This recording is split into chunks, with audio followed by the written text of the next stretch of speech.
I'm a big handwritten notes type of person, but I did see this app called Noteshelf 3, and I wanted to see if it could turn me into a digital note person. So in today's video, I'm going to be showing you my first impressions of this app, all of the things that I found about it, me testing it out, if I think it's worth your time, and just kind of my overall feelings on them. So let's see if the Noteshelf 3 app will make me into a digital note-taking person. So we're going to start off with the very beginning of me open up in this app. It starts off with giving you a couple of things that you can do with it. The templates, the diaries, kind of just some ideas that you can use this app for.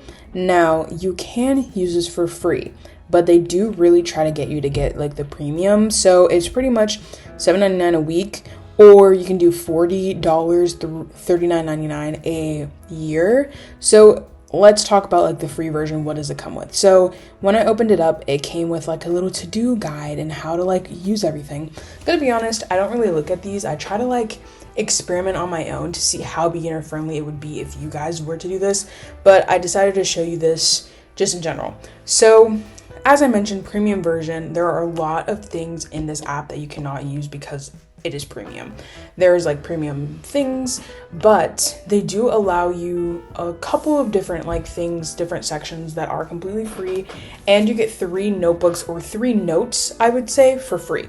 Once you surpass that, even if it's in your trash, they count anything in your trash as one item. So you have to make sure you're frequently like going through your trash can and getting rid of like random notes that you had to not exceed the 3 limit. So that's kind of a bummer if you're trying to use this for school and you want a notebook for each individual class. You wouldn't be able to do that on the free version. So opening up one of the quick little notes, I'm just trying to like see exactly what it has. You can actually change the paper, which I really liked. You can have lined paper, dotted paper, grid paper, which is really nice for what you're using it for school or just personal tasks.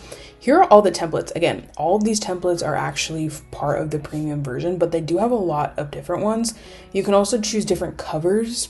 A lot of the covers are also part of the premium. So I will say, the good thing about this app that I found is there are a lot of things that you can just upload into it. So if there's a template that you like, I fully think you can just make it on Canva and then upload it, which I'm going to show you something that I did with that, because it's just the best way to like get around the whole caveat of like you need the premium version to get all of this stuff. Even like the studying things on the very bottom templates, there you just need like the premium version for that. So it's kind of annoying just to have like all of these different kind of stickers and things that you can add on, but they're all pretty much premium. I will say though, once I started experimenting with it, there were a lot of things that I didn't really mind that they were premium because I didn't really feel the need to use them. I 100% think again that you could upload a lot of these things by yourself and like make them on Canva. That being said, here's me creating a new notebook. So here are some of the covers that it comes with. And then a lot of them are also part of the premium, but you can actually like customize it. So you can look up different photos through the kind of like Unsplash collection. And it has a lot of different photos that you can use. I also just looked photos up on Pinterest and uploaded them myself. Again, that is just personal preference. You can also pick like what type of paper you like. As I mentioned before, most of the paper is free. The only thing that's not is a template. So I would recommend just making it yourself if you're tech savvy. And you can also change the color. So if you want like purple paper, I think that would be great. So you have your toolbar up front, like on the top, and you have pens, you have highlighters, you have an eraser, you have your lasso shapes, and you can also pick whatever color you want, which is really nice. You can add sticky notes, which I think is really cool, and you can like change and type in everything onto the sticky note. They also have different types of sticky notes, so they're not just like the basic ones, but some of the ones that are not basic are premium. They also have some cool stickers that you can use. So if you have like a planner that you make in this app, you can add these cute little stickers, and that is really cool. And you can also handwrite everything with the pens. The cool thing about the pen is there are 3 different types of them, so you can kind of pick and choose. Like there's pencils, there's pens, there's felt tip, those ballpoint, so different stuff. I also uploaded, as I mentioned, 2 like imported it from Canva. I had my own like reading journal and I just uploaded it. Here's also me customizing the toolbar. There are so many different things you can add to your toolbar, if I can speak, and it's just really easy to like add that. I know that I'm going to be adding a lot of photos because I want to make my reading journal. So again, I made all of this. If you didn't see my video in like the beginning of the year, I made this whole spread on Canva and then I actually printed them out and did it by hand. So now I decided I want to have it on digitally. So I've been uploading all these photos, found them off of Google, saved them, and then just hit the photo icon and uploaded them. And then you can adjust it and make it whatever size you want. Very, very easy. That's one of the things that I really like customizing the toolbar is also very simple. So it like you just hold one of the icons and when it starts shaking, kind of like an Apple product, then you can change it. So look at all of these spreads that I make. I can customize them however I want, and I love that the side has all the colors. You can put whatever color you want. Here's me using the highlighter tool. I haven't figured out how to make it like more exact. Like I think it's too thick, so that's why I'm like not coloring inside the lines. Don't hate on me for that. But they have a highlighter one. You can pick whatever highlighter color you want. And you can like put in hex codes, do all that stuff, so it's really nice. I really loved all of those features. Then I'm here like handwriting it, and then I used the lasso to move everything around. I've never used a lasso before. I'm sure that other like note-taking apps have that, but I thought this was so convenient. I'm like, oh my goodness, I can just move around my notes however I want. You can add photos into your notes. If you're using this not for student stuff, then you know you can find a reason to use this. They also have so many different shapes. You hit the shape icon, which is next to the lasso.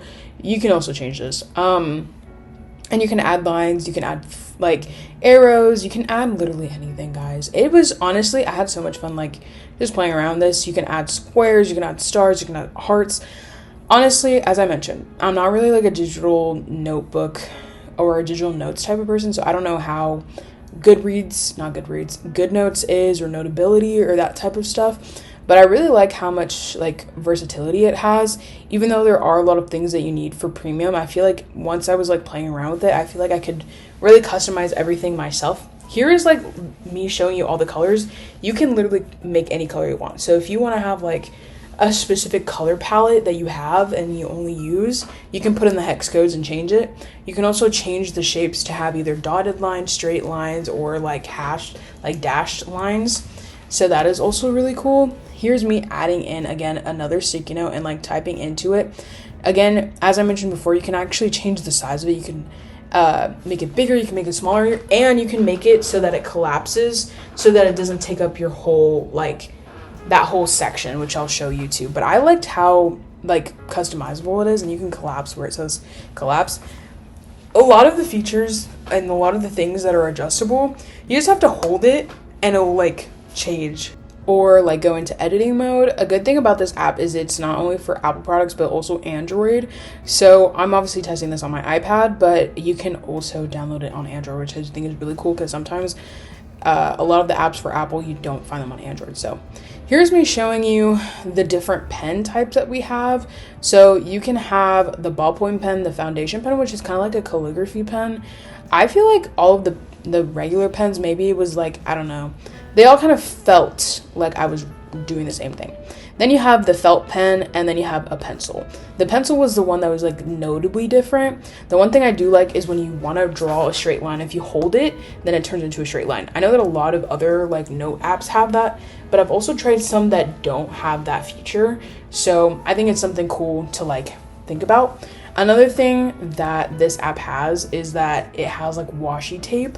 So you can add in your own washi tape to each of your spreads, which I love.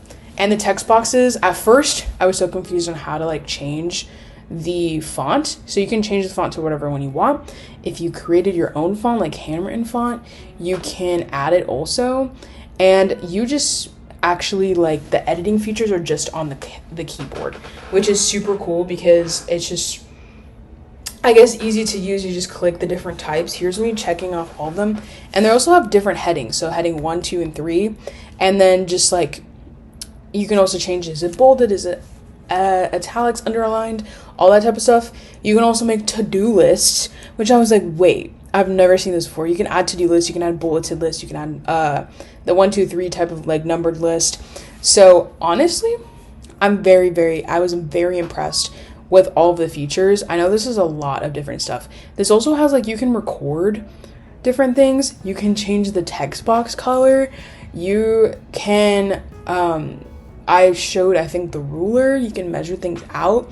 This toolbox has so many things. It also does have AI. So whether you like AI or not, if you want to have it, you can. If you don't want to have it, then don't use that feature. But they do have like AI like chats and stuff. The good thing I've heard about it and researched is that it's not like ChatGPT where you have like, it kind of uses the information that you feed off of it kind of situation. Like there's not like a privacy kind of issue with this yet, because I think it's a little bit newer. So final thoughts.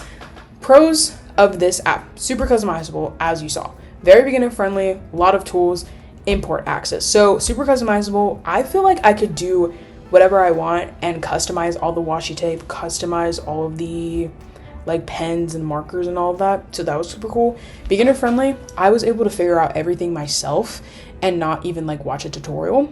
The cons of all of this: premium limits. There is a bit of lagging in like a pointer tool. So pointer tool, what I mean by that is like when I'm trying to like switch pages, it doesn't have like a pointer one where I can just navigate between pages. It like actually draws on the page, which I don't like. And then you have to use 2 fingers to like navigate. Another thing is it does lag occasionally, like when I'm writing.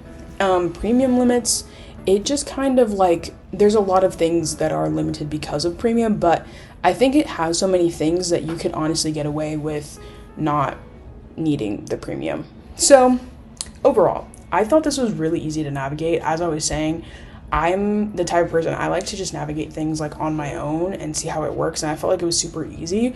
I'm also coloring in things right here, so if you're like a coloring person and you want to do digital coloring, I think this would be a perfect app for that too. So personally, my verdict is, first impressions, I really like this app. I like that you have a lot of things, even though there are premium stuff that you need to pay for. There's a lot of free options. I do think it's really beginner friendly, and me showing you all of this, I feel like will be a good basis of like how to navigate through the app. I also think having all of the, like, being able to customize all the colors and customize everything is really cool, just because I know that a lot of people want to make things very personal to them. So I think this is something that's very customizable if you're trying to be like super aesthetic and just for whatever you use it for, whether you're going to be using it at work, you're a student, anything in between. I think this is a really good app. So it is Studying Angel approved as of now. Obviously, if you watch this video in a couple years, I need to do an update on that, but I really like this app. So thank you so much for watching. Make sure to subscribe and hit the bell so you never miss another one of my videos, and stay tuned until next Sunday's video, because I promise you guys it will be an amazing one. Bye, angels.